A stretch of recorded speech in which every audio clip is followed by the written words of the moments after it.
ആദ്യമൊക്കെ റിസൾട്ട് എനിക്ക് കിട്ടിയത് വെറുതെയാ. അതുപോലെ തന്നെ ക്യാഷ് എൻ്റെ മതിയായ പണം വന്നിട്ടില്ല. ഇതിനകത്ത് വന്നു, പണവും വന്നു, എനിക്ക് ആരോഗ്യവും വന്നു. ഞാൻ വേറൊരു സാക്ഷ്യമാണ് പറയുന്നത്. എൻ്റെ ടീമിലെ ഒരാൾ പിന്നെ അവിടെ ഒരാൾക്ക് ക്ലാസ് കൊടുത്തിട്ടായിരിക്കണം.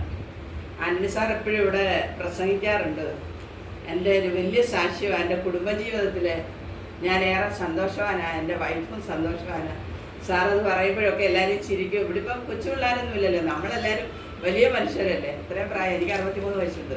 അപ്പം ഇത്രയും വർഷത്തെ ജീവിതം ഏത് അല്ല ഞാൻ പറഞ്ഞത് ഇത്രയും വർഷത്തെ പരിചയമുണ്ട്. അപ്പം പിന്നെ പറയാലോ. അപ്പൊ കുടുംബജീവിതത്തിൽ ഏറ്റവും നല്ല സംതൃപ്തിയാണ്, സന്തോഷമാണെന്ന് സാറ് പറയാറുണ്ടായിരുന്നു. ഇവിടെ ഒരാൾ ചോദിച്ചു വന്ന് പിന്നെ സാധനം വാങ്ങിച്ചോണ്ട് പോയി ഈ കാര്യം പറഞ്ഞപ്പോൾ. അദ്ദേഹം ഇപ്പോൾ ഒരു പാസ്റ്ററാണ്. അദ്ദേഹം ഇപ്പോൾ ഒരു 4ാമത്തെ പാക്കറ്റ് ഇപ്പോൾ ചോദിച്ചോണ്ടിരിക്കുന്നു. ഇന്നിപ്പോ നമ്മുടെ എൻ്റെ ഒരു ടീമിലെ എൻ്റെ മെമ്പറാണ് മിനി എന്ന് പറഞ്ഞ, ഞങ്ങൾ ക്ലാസ്മേറ്റാണ്. പുള്ളിക്കാരിയുടെ സഭ വരുന്ന ആളാണ്.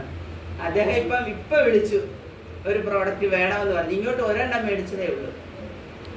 അത് കഴിച്ചു കഴിഞ്ഞപ്പോൾ തന്നെ അടുത്തത് ചോദിച്ചു, വീണ്ടും അടുത്തത് ചോദിച്ചു. ഇപ്പം 4ാമത്തെ അല്ലേ, 4ാമത്തെ വാങ്ങിച്ചുകൊണ്ടിരിക്കുന്നത്. അപ്പം അങ്ങനെയുള്ള ബുദ്ധിമുട്ടുകൾ പോലും സാറ് പറയുമ്പോൾ നമ്മൾ വിചാരിക്കും സാറ് വെറുതെ ഇവിടെ നിന്ന് പ്രസംഗിക്കുകയാണ്.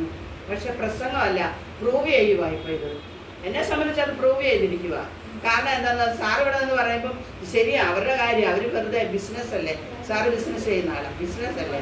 പക്ഷെ അത് ബിസിനസ് അല്ല, സത്യമായ കാര്യം ഞങ്ങൾ എൻ്റെ ടീമിൽ അത് പ്രൂവ് ചെയ്തിരിക്കുക. മാഡം ആദ്യം ഏതെനിൽ വെച്ച് ദൈവം കൊടുത്തതാ ഇത് സന്തോഷിക്കാൻ വേണ്ടി.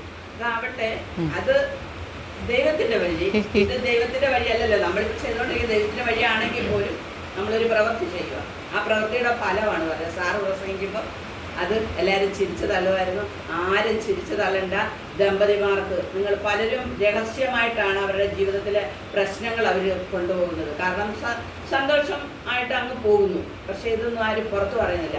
നമ്മൾ കാര്യമായിട്ട് അവരുമായിട്ട് സംസാരിക്കുമ്പോൾ ഈ വിഷയം പറയുക, സംസാരിക്കുക, അവർക്ക് ഈ പ്രോഡക്റ്റ് കൊടുക്കുക, അതൊരു വഴിയായിട്ട് തുറന്നിരിക്കുന്നു. ഇത് തന്നെയാണ്.